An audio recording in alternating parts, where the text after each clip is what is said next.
I'm going to do a little review of this. This is the FG-200 DDS function generator. It's used to create various types of waves, for example, a sine wave or a square wave, and it has a few uses, but mostly when you're trying to repair audio equipment.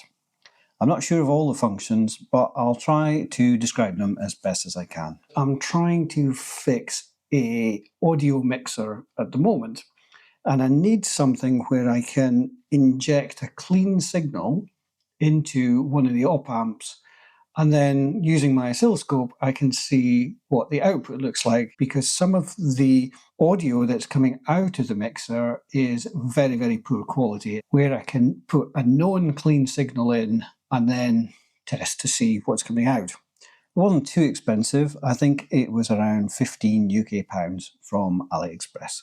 And this thing does a number of different functions. What I'm looking for is for a 1 kilohertz sine wave, but it does square wave, sawtooth waves, etc., etc. We're going to give this a go. So what you get with it is the cable with the clips on it for the output, which plugs into there. You get a little USB charger, and I'm going to use it with my battery pack. So the battery pack doesn't actually come with it. So as you can see, it says resolution 0.01 Hertz. I don't know how accurate that is. I've not really got any way of testing that. There is a DC offset, which I assume is for moving the waveform up and down. I don't know. And we've got a filter on and off, and amplification. So if the signal's not quite strong enough, you can use that. So we'll test that. Let's plug it in first. Right, let's power it on. So you might think, well, okay, I don't know what these bits are for, so I'll have a read of the manual. Here is the manual. This is what it comes with. If you can't quite read that, that bit there is the bit in English. I kid you not, that's all you get. So I'm going to read it for you. Compact in size, fully functional, simple to operate and easy to carry.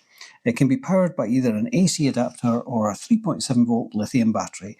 When used with an oscilloscope, it is suitable for electronic circuit testing and debugging, as well as measuring the frequency response and pulse response of audio amplifiers. Which, in fairness, is exactly what I want it for, but that's it. There's nothing else on here. Right, so if we take this and we'll undo the cable, we'll very quickly go through the options. So let's zoom in a little bit. Now, so as you can see there, it's a sine wave with a 1 kilohertz frequency or 1000 hertz.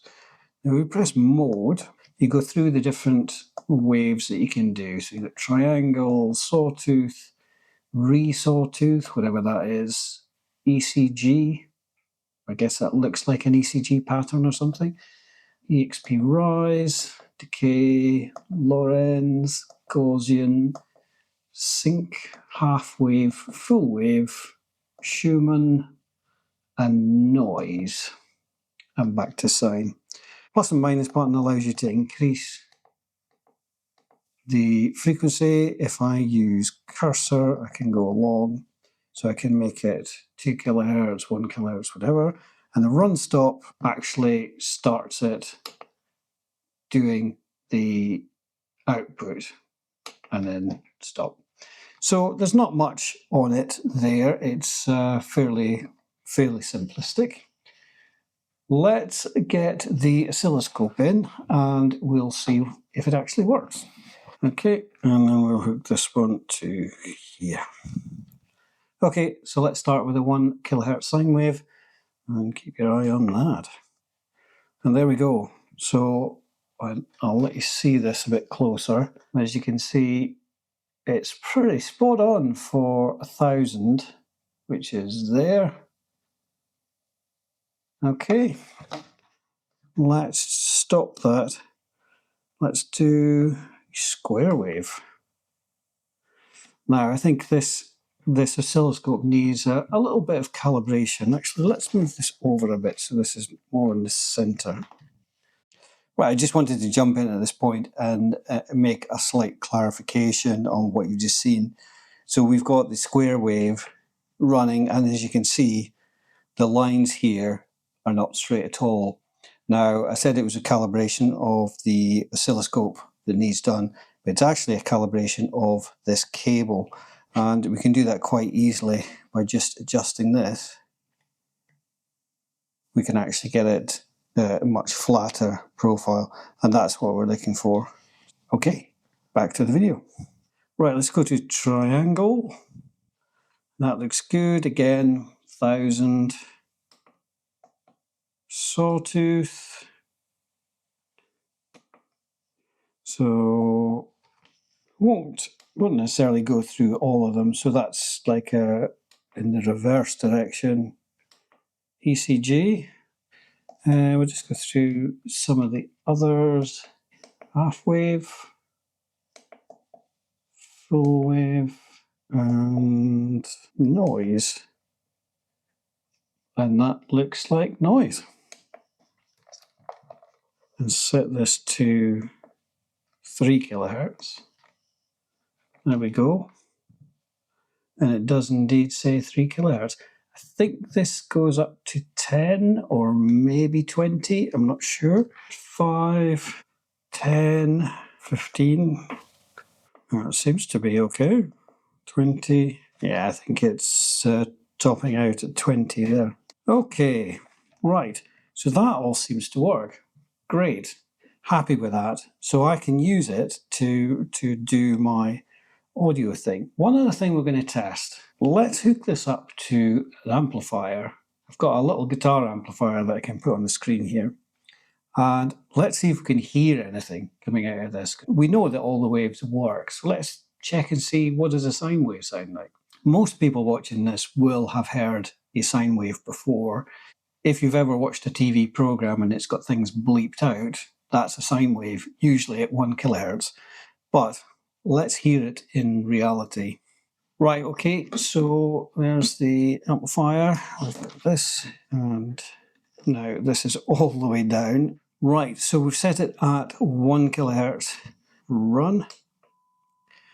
Now, I don't know if you can hear that, but that volume and gain is all the way down, and I can still hear it.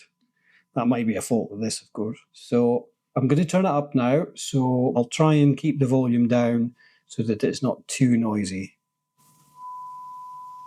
Okay, and we'll leave it at that. So hopefully you can hear that. I'll just shut up for a minute. Okay, let's increase it to 2. And there we go. Now, let's have a look at this here. So we've got this amplification. Let's put it back to 1. So that's turned it all the way down. Yeah, so it's almost like a built-in volume control. So that's too loud. So we've got a filter here. It's currently off.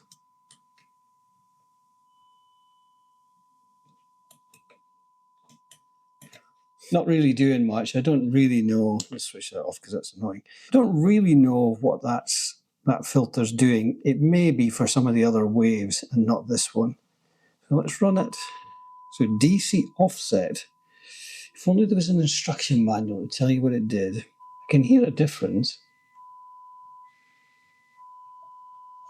I'm sure someone in the comments will tell me exactly what that is. Maybe that's something we can get the oscilloscope hooked up and we might be able to see it visually.